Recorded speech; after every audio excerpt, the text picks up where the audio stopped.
Selamat siang, salam sejahtera bagi kita semua. Perkenalkan, saya Edi Jayakusuma, MKom. Saya merupakan salah satu dosen tetap di program studi D4, Manajemen Informasi Kesehatan di Universitas Dianuswantoro, Semarang.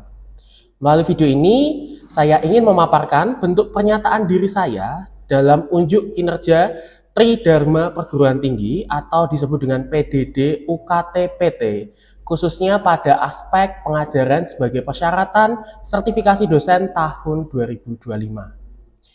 Izinkan saya menjelaskan mata kuliah yang saya ampu, yaitu mata kuliah Data Mining Pelayanan Kesehatan. Mata kuliah ini merupakan mata kuliah wajib bagi mahasiswa di semester 5 dengan bobot 2 SKS. Mata kuliah ini merupakan mata kuliah praktikum yang membahas konsep dan teknik dasar data mining untuk mengolah dan menganalisis data dari pelayanan kesehatan. Mahasiswa juga mempelajari metode klasifikasi, klasterisasi, asosiasi, dan juga estimasi, serta prediksi menggunakan perangkat lunak Rapid Miner. Adapun capaian pembelajaran pada mata kuliah ini adalah yang pertama, mahasiswa mampu menjelaskan dan menerapkan konsep dasar serta metode data mining untuk mengolah data pelayanan kesehatan menggunakan perangkat lunak Rapid Miner. Yang kedua, mahasiswa mampu menganalisis dan menyajikan hasil pengolahan data secara bertanggung jawab menjadi informasi yang bermanfaat bagi pengambilan keputusan di bidang kesehatan. Berdasarkan CPMK pada mata kuliah Data Mining Pelayanan Kesehatan, dapat dirumuskan beberapa sub CPMK, yaitu yang pertama, mahasiswa mampu menjelaskan definisi, perkembangan, dan aplikasi data mining dalam bidang kesehatan. Kemudian, mahasiswa mampu mendeskripsikan jenis data berdasarkan tipe dan sumbernya. Lalu, mahasiswa juga menjelaskan konsep machine learning seperti supervised dan unsupervised learning, metode data mining, dan macam-macam algoritma data mining. Mahasiswa mampu mengoperasikan fungsi dan fitur dari software Rapid Miner. Selanjutnya, mahasiswa juga mampu menjelaskan dan mengimplementasikan tahapan pra-pengolahan data di software Rapid Miner. Mahasiswa mampu menjelaskan konsep dan merancang model klasifikasi, klasterisasi, asosiasi, dan prediksi dengan menggunakan software Rapid Miner.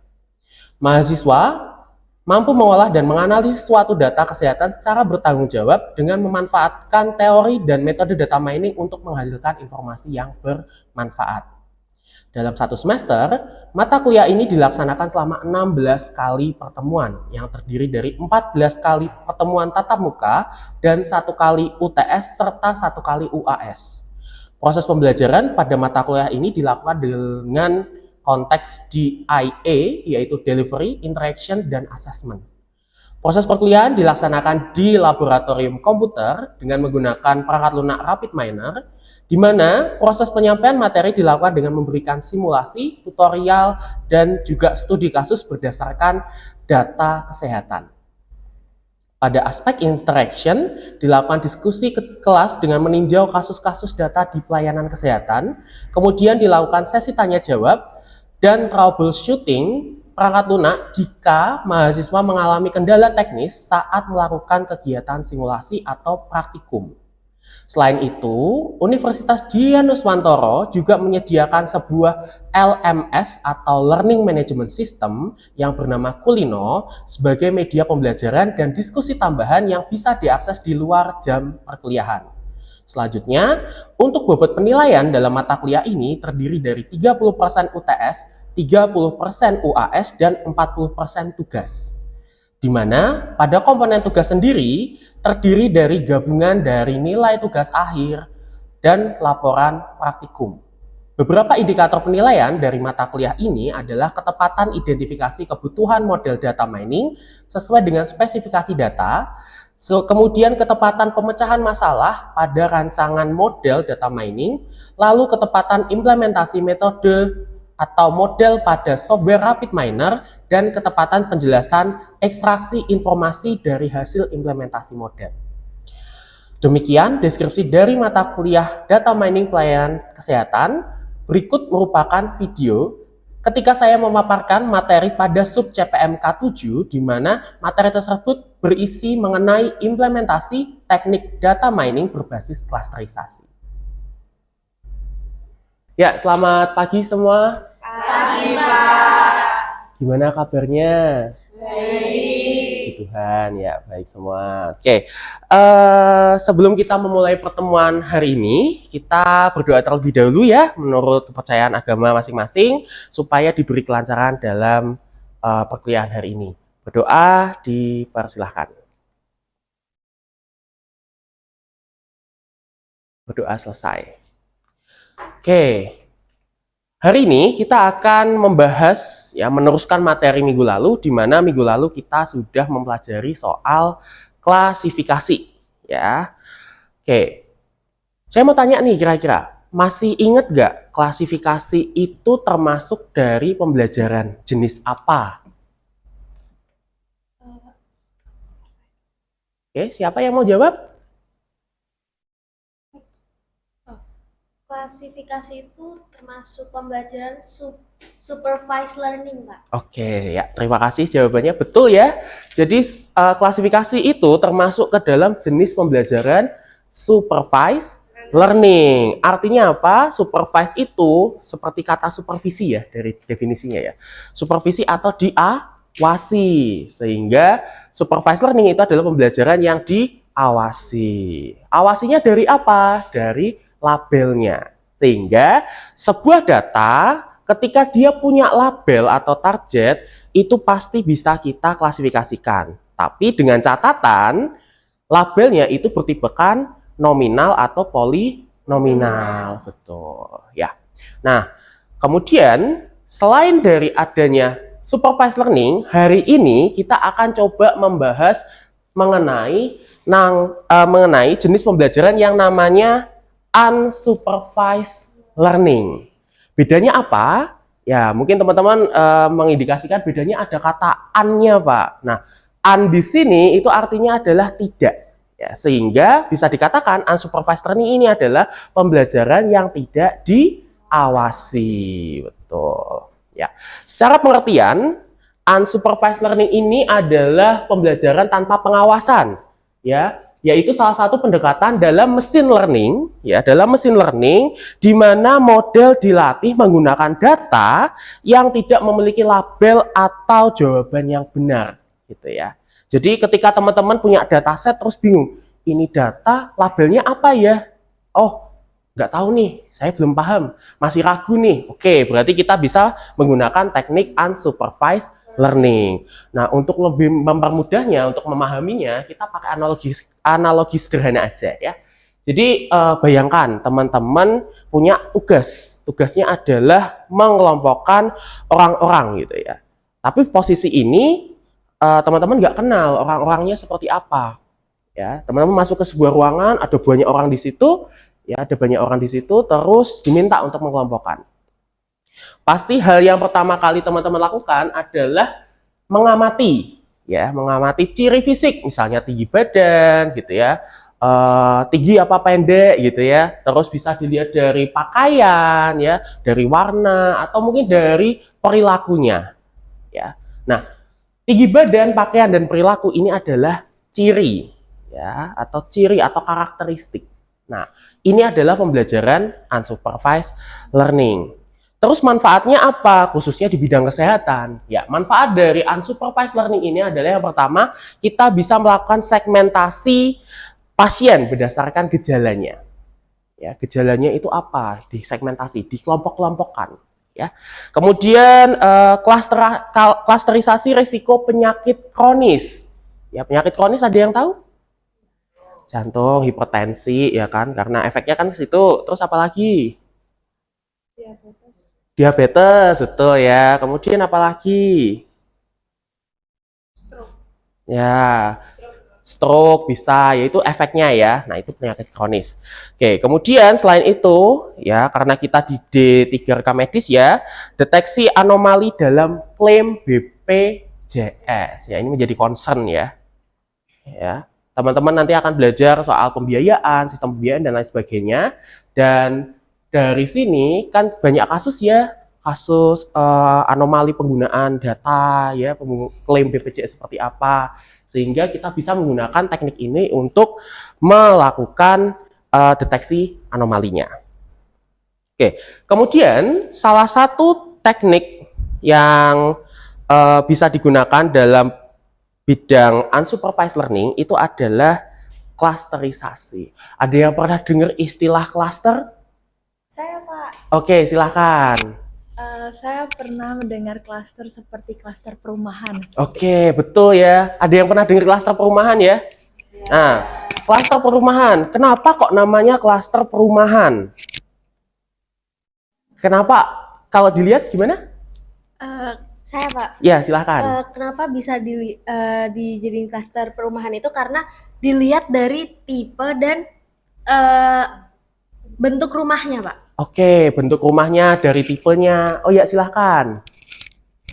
Mau menambahkan Pak, bisa dilihat dari ukuran rumah, luas Oke. tanah, terus Oke. jumlah kamar sama luas bangunannya juga. Oke, betul ya. Itu tadi apa? Ciri-ciri dari rumahnya ya, betul ya. Ada luas bangunan, luas tanah ya kan. Kemudian fasial depan, bentuk rumahnya kan mirip ya kalau dalam satu klaster ya. Nah, ini adalah klaster atau kelompok ya. Di mana rumah-rumah yang berada di dalam klaster itu memiliki ciri yang sama. Nah, gitu ya. Nah, kalau secara teori, pengertian dari clustering atau clusterisasi ini adalah teknik unsupervised learning di mana digunakan untuk mengelompokkan sebuah data berdasarkan kemiripan atau kedekatan karakteristiknya tanpa menggunakan label ya, sehingga dia termasuk pembelajaran unsupervised learning. Oke. Nah, salah satu metode yang umum digunakan dalam klasterisasi itu adalah metode K-means. Ya, K-means. Nah, sebelum kita mensimulasikan dengan aplikasi RapidMiner, kita cek dulu nih. Kita harus nyiapin dulu nih datasetnya ya. Teman-teman masih ingat dataset ini enggak? Ya, dataset ini. Masih ya? Oke, ya. Dataset ini minggu lalu kita pakai ya dari penelitian saya ya. Jadi dataset ini adalah dataset maternal health risk ya. Kemarin kita gunakan tuh sebagai data atau sumber data untuk klasifikasi. Nah, karena sudah ada datasetnya, kita pakai saja datasetnya. Kemudian kalau misalnya teman-teman di PC atau di laptop, ada yang bawa laptop ya supaya mempermudah untuk dokumentasi, ya bisa di-download aja di data public ya di UCI ya. Sepertinya beberapa sudah ada yang buka ya. Oke. Nah, di-download aja dataset ini bisa kita gunakan untuk klasterisasi. Oke ya. Oke, mungkin ada yang mau ditanyakan sebelum kita masuk ke simulasi? Belum ada, oke. Ya, silahkan dibuka dulu RapidMiner-nya. Oh iya, mungkin ada yang bertanya ya, kenapa ada yang memiliki ingin tanya gitu ya.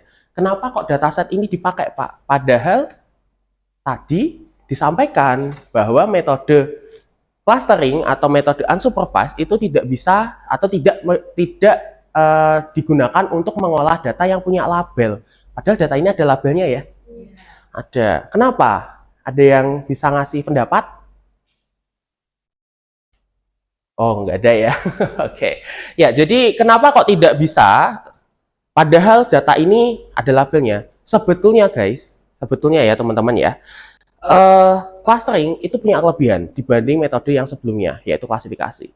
Clustering itu punya kelebihan di mana dia bisa mengolah data baik yang memiliki maupun tidak memiliki label atau target datanya.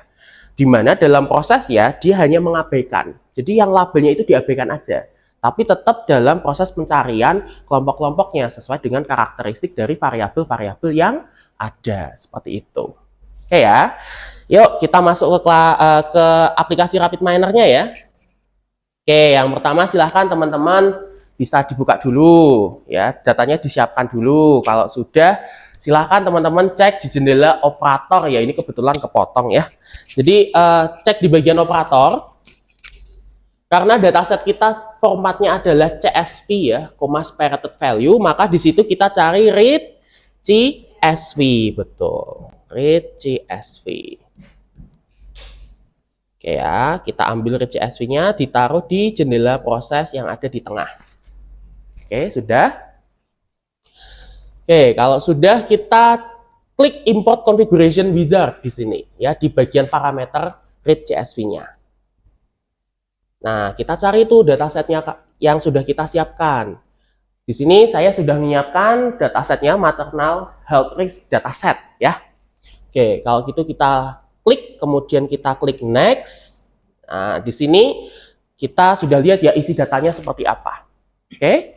Nah, kalau sudah kita klik next lagi. Oke, kemudian di bagian sini, di bagian ini kita akan mengidentifikasikan mana yang jadi label. Kira-kira yang jadi label yang mana menurut teman-teman? Masih ingat nggak yang minggu lalu? Bagian risk level, betul ya. Kita ganti role-nya yang risk level menjadi change role, kita ubah jadi label, betul. Oke, kita finish. Semua sudah sampai finish ya. Oke, kita sambungkan bagian out untuk output ya. Kita sambungkan outnya ke bagian rest untuk bisa menghasilkan atau menampilkan data yang sudah kita inputkan ke dalam Rapid Miner. Kalau sudah, kita klik ya bagian yang segitiga itu atau tombol running ya, kita run untuk mengecek datanya apakah sudah masuk atau belum. Seperti itu ya. Oke. Bisa dilihat di sini bahwa datanya sudah masuk, ada risk level dan lain sebagainya. Oke? Semuanya aman ya? Aman. Kita lanjutkan lagi, kita kembali ke jendela desain. Nah, kelebihannya clustering kalau di Rapid Miner itu operatornya dikit, nggak sebanyak yang waktu klasifikasi ya. Nah, di sini kita langsung saja cari metode k-means ya. Cari operator k-means. Kita taruh di sebelah kanan dari read CSV. Sudah? Sudah. Nah, kalau sudah, kita cek di parameter sebelah kanannya. Di situ ada nilai K. Ya, nilai K. Nilai K itu adalah nilai, di situ defaultnya 5 ya. Nah, nilai K ini itu menunjukkan jumlah pembagian kelompoknya mau berapa. Ya, kalau 5 berarti nanti datanya dibagi jadi 5 kelompok. Kalau 3, jadi dibagi menjadi 3 kelompok. Betul ya. Oke. Kalau sudah, kita coba jalankan. Nah, otomatis akan terbentuk. Ini tadi saya bikinnya 5 ya. Ada 5 kelompok, klaster 0 sampai klaster 4. Ada yang mengalami error? Mohon maaf, Pak. Ya, gimana? Clustering saya error, Pak. Oke, clusteringnya error warnanya apa? Warnanya merah, Pak. Warnanya merah ya? Yeah. Coba dicek. Cara ngeceknya adalah dinaik turunin. Kita cek sambungannya, kabelnya itu apakah sudah terhubung atau belum dengan klasternya. Ya. Coba dicek, sudah bisa? Oh iya, Terhubung Pak, ya? sudah bisa. Terima kasih. Oke, sip ya. Berarti udah aman ya. Oke, berikutnya. Ada yang lain mungkin yang masih mengalami kendala? Tidak ya, sudah bisa semua ya. Oke, di sini kita coba aja untuk mengubah nilai K-nya menjadi 3. Sekarang kembali ke bagian jendela proses, kemudian bagian K-nya kita ganti jadi 3. Sudah? Sudah. Berikutnya, CLU yang bagian klaster bawah, di operator klaster kan ada 2 tuh CLU ya, klaster atas sama klaster bawah. Yang klaster bawah coba dihubungkan dengan rest. Jadi kita juga melihat nilai dari klasternya.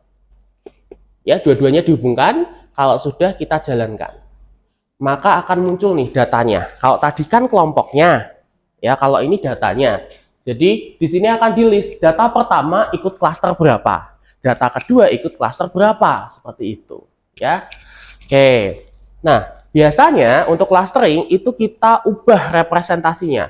Clustering itu seringnya dipakai untuk studi pendahuluan, untuk melihat distribusi pasar, distribusi sebaran data dan lain sebagainya ya, biasanya untuk studi pendahuluan. Nah, untuk visualisasinya kita bisa memanfaatkan operator yang namanya PCA. Ada yang tahu PCA itu? Saya, Pak. Oke, silahkan. PCA apa? PCA itu untuk mengecilkan ukuran jumlah kolomnya, Pak. Oke, betul ya. Mengecilkan jumlah ukuran kolom. Ya, kenapa kok kita pakai PCA untuk mengecilkan jumlah kolom? Karena untuk membuat sebuah grafik atau representasi visualisasi diagram kartesian yang umumnya X dan Y ya, tahu ya, X dan Y, kita perlu dua variabel. Ya, sementara data kita itu variabelnya lebih dari dua. Sehingga kita harus konversi atau kita transformasikan menjadi dua variabel. Kita gunakan PCA untuk mengubah itu. Ya, silahkan di bagian operator kita cari PCA ya, atau Principal Component Analysis. Kita taruh di jendela proses, kemudian hubungkan dengan klaster yang bawah, CLU yang bawah. Seperti ini. Oke, sudah? Sudah. Kalau sudah, bagian parameter yang di sebelah kanan itu kan ada indikator dimensionality reduction, keep variance ya. Itu kita ganti menjadi fixed number. Ya. Nah, dari fixed number ini kita ubah nilainya, kalau nggak salah 1 ya di situ defaultnya ya. Kita ubah jadi 2 karena kita butuh 2 variabel. 2. Oke, kalau sudah kita jalankan, kita running ya. Oke, maka ada PC1, PC2, klasternya ada juga. Ya, kita punya 2 variabel. Nah, dari sini teman-teman bisa langsung masuk ke menu visualisasi, visualization. Ya, kita klik di sini. Nah, ini ada scatter Babel. Ya, kita pakai scatter ya, diagram scatter. Kemudian x-axis dan value column-nya kita ubah jadi PC1 dan PC2 seperti ini. Nah, terus untuk color, karena kita ingin membagi warnanya berdasarkan klaster, tadi kan kita udah bagi jadi 3 ya. Nah, kita akan pakai color sebagai cluster sebagai color ya, sehingga akan terbentuk ada 3 warna, hijau, biru, dan orange. Nah, ini terlihat ya bentuk kelompoknya. Jadi yang hijau itu satu kelompok ya, kemudian yang biru itu satu kelompok, dan yang orange itu satu kelompok. Nah, Cummins itu melihat dari kedekatan, ya. Makanya kenapa kalau yang di hijau itu dekat-dekat, maka dia ikut jadi hijau. Ya, karena dia ngecek tetangganya. Yang biru juga sama. Kok dia warnanya biru, yang dekat-dekat itu biru juga. Oh, karena dia ngecek tetangganya. Oh, dia sama nih. Ya, sama-sama di biru, maka dia warnanya biru. Seperti itu. Nah, dari sini tahap berikutnya adalah teman-teman bisa melakukan profiling atau mendeskripsikan masing-masing kelompok, masing-masing warna. Ya, hijau itu isinya seperti apa, ya kan, karakteristik dari tensi dan lain sebagainya. Kemudian yang biru seperti apa dan seterusnya, gitu ya. Tapi untuk materi hari ini kita cukup sampai di sini. Teman-teman sudah bisa memvisualisasikan. Oke, berikutnya. Ya, kita sudah melakukan praktikum mengenai clustering ya. Tadi kita juga sudah mendefinisikan clustering itu apa. Jadi clustering itu adalah proses pengolahan data, pengelompokan data tanpa melihat label untuk mengelompokkan data berdasarkan karakteristik atau cirinya. Seperti itu. Dan clustering itu juga bisa digunakan untuk melakukan segmentasi. Nah, kalau di dunia nyata atau selain bidang kesehatan, yaitu bisa digunakan untuk segmentasi pasar, ya, segmentasi customer, segmentasi pelanggan gitu ya, terus target marketing kayak gitu. Kalau di kesehatan kita bisa segmentasi pengguna asuransi misalnya, segmentasi pasien ya, itu juga bisa. Nah, ada lagi teknik lagi baru jika teman-teman mengintegrasikan data spasial. Tahu ya data spasial ya, data lokasi gitu ya. Nah, ketika teman-teman mengintegrasikan data spasial ke dalam dataset yang kita gunakan, kita bisa melakukan clustering dengan representasi dalam bentuk peta ya, GIS seperti itu.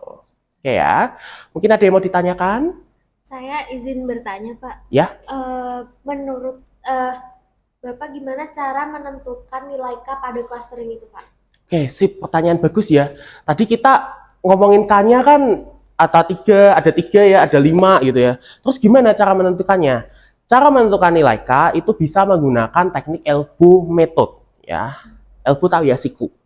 Nah, elbow method. Jadi kita menggunakan indeks Davis-Boolean untuk menentukan sudutnya, pembentukan sikunya. Jadi semakin kecil Davis-Bardeen Index semakin bagus. Jadi ketika K2, K3, K4 dan seterusnya itu akan ada grafik turun seperti itu. Nah, untuk tambahan materi terkait dengan Davis-Bardeen Index dan Elbow Method, teman-teman bisa cek di Kulino. Di situ sudah ada. Ya, jadi bisa di-download, bisa dipelajarin. Oke ya. Mungkin ada lagi yang mau ditanyakan? Tidak ada ya? Oke, kalau tidak ada, seperti biasa, minggu lalu teman-teman sudah mengumpulkan laporan praktikum ya untuk pertemuan klasifikasi. Hari ini teman-teman juga akan diminta untuk membuat laporan praktikum. Jangan lupa ya, ambil dataset kesehatan, kemudian lakukan implementasi clustering dan pastikan setiap tahapan jelas karena itu adalah indikator penilaiannya. Ya, jangan lupa juga ditambahkan hasil interpretasinya. Oke?